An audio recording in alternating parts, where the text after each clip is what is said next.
Les attaques sataniques via les rêves, on en parle dans Entretien avec le pasteur Pascal Oweli, visionnaire de la communauté chrétienne La Caverne.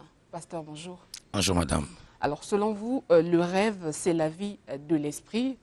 Première question, est-ce que c'est dire que dormir sans rêve, sans faire un rêve, représente un danger? D'emblée, il faut déjà faire observer que Dieu en parle avec beaucoup de force en ce qui concerne la valeur et l'importance du rêve pour une personne. Dormir une nuit sans rêver n'est pas un problème, mais dormir des semaines sans rêver, c'est être un malade spirituel, disons être en danger. Vous savez, madame, lorsque on lit dans Job 33, 14 à 18, la Bible parle de ce que Dieu parle, tantôt par des rêves, tantôt par des songes. Mais Dieu parle pourquoi? Parce qu'il va avertir des gens, il veut prévenir des gens. Et si Dieu parle par des rêves, cela sous-entend également qu'il y a aussi le diable qui attaque par les rêves. Quand nous disons le diable, nous faisons allusion à toute sa force maléfique de sorcellerie, des esprits impurs. Et beaucoup de gens souffrent dans leurs rêves. Un petit exemple seulement. Vous voyez bien que dans la Bible, pour évidemment ceux qui lisent la Bible, ils savent bien que dans Matthieu 27, verset 19, on parle de comment est-ce que la femme de Hérode est venue dire à son mari que j'ai souffert dans mon rêve. Donc c'est pourquoi il y a beaucoup de gens qui nous suivent et qui sont dans de grandes difficultés à cause du fait qu'ils subissent des attaques par des rêves. Mais comment justement identifier une attaque dans un rêve? Madame, il est bien vrai que les attaques par les rêves, on peut en savoir, on peut en avoir connaissance. La Bible dit que le peuple périt, il manque la connaissance. Et c'est lorsque nous n'en avons pas connaissance qu'on peut vivre des attaques mais sans se rendre compte que ce sont des attaques. Par exemple, lorsqu'il y a des gens qui, évidemment, subissent des attaques de bêtes, des attaques des animaux, des oiseaux, des poissons, lorsque des gens, par exemple, on leur fait des piqûres, des injections dans les rêves, ils subissent parfois des maltraitances, ils subissent parfois des brimades, où il y a des gens qui sont emprisonnés, des gens qui sont poursuivis, pourchassés par des gendarmes nocturnes, par des militaires ou de la police. Lorsqu'il y a des gens qui se retrouvent parfois enchaînés, attachés, enfermés, soit dans un trou, dans une maison ou dans un endroit quelconque, vivent parfois des cauchemars alors à répétition, des femmes, des maris de nuit. Encore qu'à ce niveau, il faut dire qu'il y a des gens qui font des rêves, mais au réveil, ces rêves sont effacés. Madame, nous pouvons comme ça vous parler de près de 30 rêves qui signifient des attaques sataniques. Je prends pêle-mêle comme ça, il y a au-delà de ce que j'ai dit, des gens par exemple qui subissent des vols, des pertes des objets dans les rêves, des gens dont la nuit évidemment ils rêvent qu'on est en train de leur réclamer quelque chose, des réclamations, des objets dans les rêves, des gens qui parfois subissent des jugements, on les met autour d'un tribunal comme ça, on se met à les accuser, les condamner, des gens qui subissent parfois des kidnappings. On peut kidnapper un parent, un enfant, des choses comme ça. Ou encore des gens qui, la nuit, se retrouvent dans des cimetières, dans des morgues, ou encore qui assistent à des enterrements. Des gens aussi, on peut le dire, qui souvent se retrouvent dans les toilettes sales, qui se retrouvent à ce qu'ils piétinent des urines, ou encore ils piétinent des cacas. Excusez-moi le mot, bien sûr que le terme n'est pas propre, mais c'est la réalité. Et évidemment, il y a plusieurs personnes comme ça qui se retrouvent aussi au réveil avec des griffures sur le corps. On les a griffés avec des marques physiques sur leur corps. Des gens qui souvent, évidemment, la nuit, se mettent à se retrouver à l'hôpital, hospitalisés, sous perfusion ou dans un état comateux, dans un soins intensif. Il y a parfois aussi des gens qui, dans leurs rêves, lorsque ils se retrouvent dans le rêve, ils sont en train de partir quelque part, mais ils voient une voie qui est barrée, ou encore ils sentent des toiles d'araignée dans le rêve sur leur visage. Des gens souvent qui, évidemment, parfois vivent l'hypnotisation. Ils sont sur leur lit, endormis ou encore mi-éveillés, Du coup, ils se retrouvent hypnotisés, ne peuvent plus ni parler, ni bouger. Et ils sont incapables de réagir, même de crier. Et il y a aussi des gens qui souvent rêvent des tortues, des escargots, des mille pattes, des caméléons.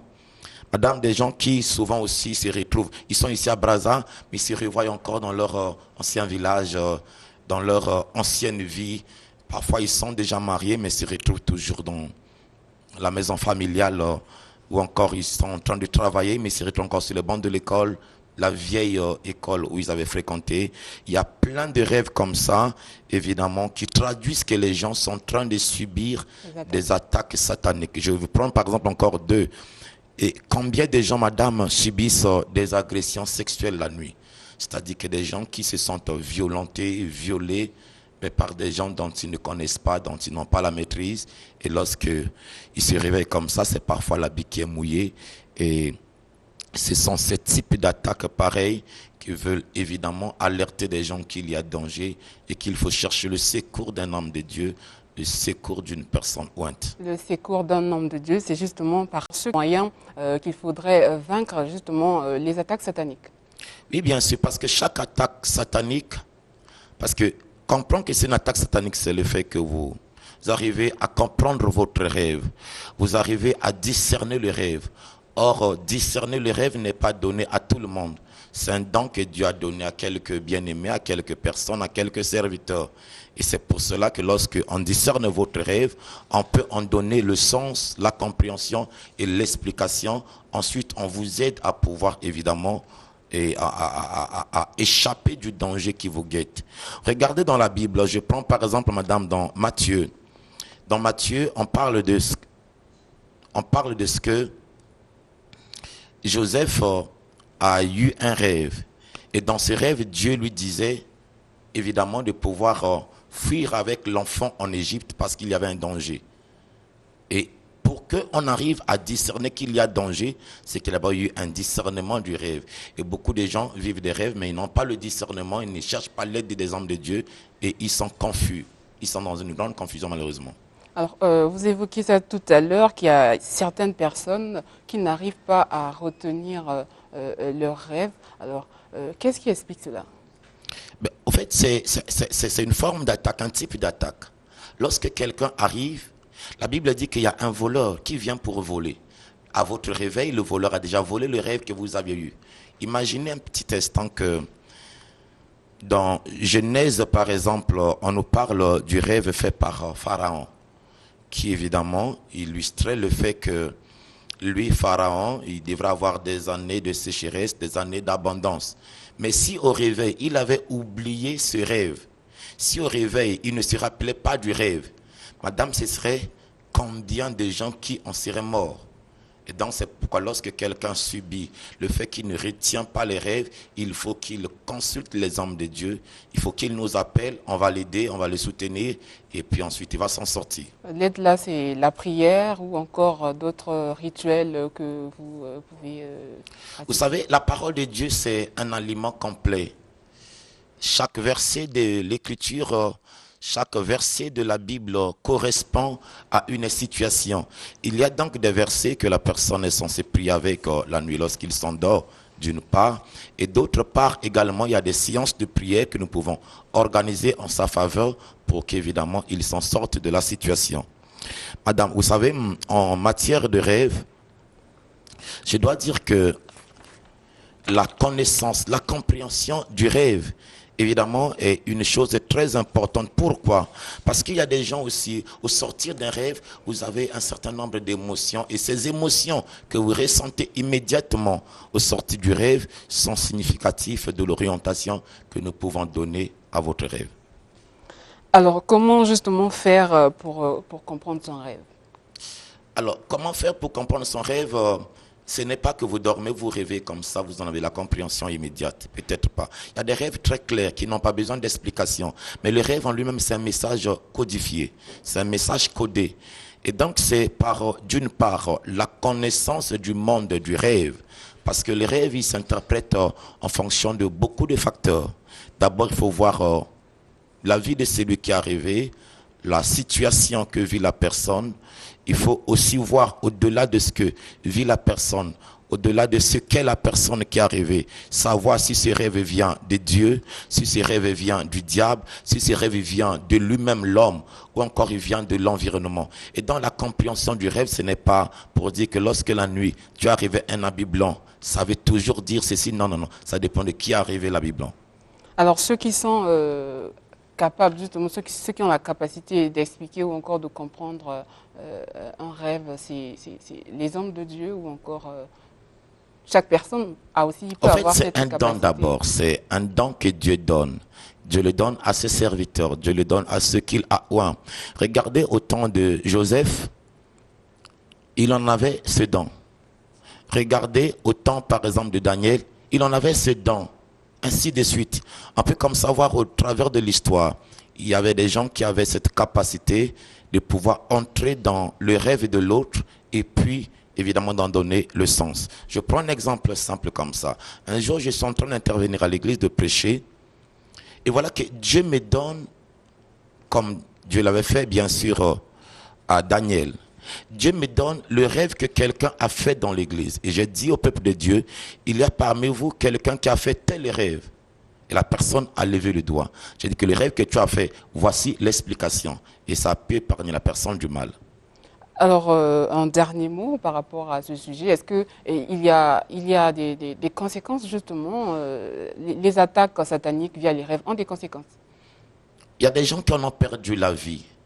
Et plusieurs encore continuent à perdre la vie. Parce que le rêve, c'est un message. Et ce message, c'est pour vous avertir, c'est pour vous prévenir. Et si vous ne prenez pas à cœur cet avertissement, alors vous tombez dans le trou qui est creusé devant vous. C'est pour cette raison que nous sommes en train d'insister. Il plaise à Dieu, peut-être en fonction du temps qui est ici, on pourrait revenir le dimanche prochain pour donner beaucoup de détails concernant le monde des rêves, puisque il y a des gens qui en subissent, il y a des gens dont les vies sont en danger, mais dont ils ne se rendent pas compte. Madame, voyez-vous qu'il y a beaucoup de maladies qui sont communiquées aux gens via des rêves. Quand j'ai parlé des piqûres nocturnes, j'ai parlé de la nourriture de nuit, j'ai parlé des rapports sexuels la nuit. Mais celui qui se réveille mouillé, connaît-il l'état de la personne, de l'esprit avec laquelle ils ont eu des rapports sexuels? Non. Qu'est-ce qu'il a reçu en retour? Ce sont des microbes, des maladies. Et c'est pourquoi la plupart du temps, vous regardez des gens qui vont à l'hôpital, malheureusement, on ne trouve pas toujours la cause exacte de ce dont ils sont en train de souffrir, à cause du monde des rêves. Parce que les rêves, c'est la vie et c'est la mort. Merci beaucoup, pasteur Pascal Oweli. En contact, peut-être il y a des gens qui voudront Bien sûr, poursuivre les échanges avec vous. Merci beaucoup. Je suis disponible et quiconque est intéressé par évidemment ces rêves et on voudra avoir l'explication, il peut nous appeler au 06 621 05 01 ou encore au 05 592 64 70. La communauté chrétienne La Caverne, l'église centrale, est située au numéro 3 de la rue Lekoumo, arrêt La Ferme, après le terminus de Mikalo. Merci encore, pasteur Pascal Oweli. La deuxième partie d'entretien, c'est avec monsieur Mamonassa Moutete, membre du comité d'organisation du centenaire de Loubeti.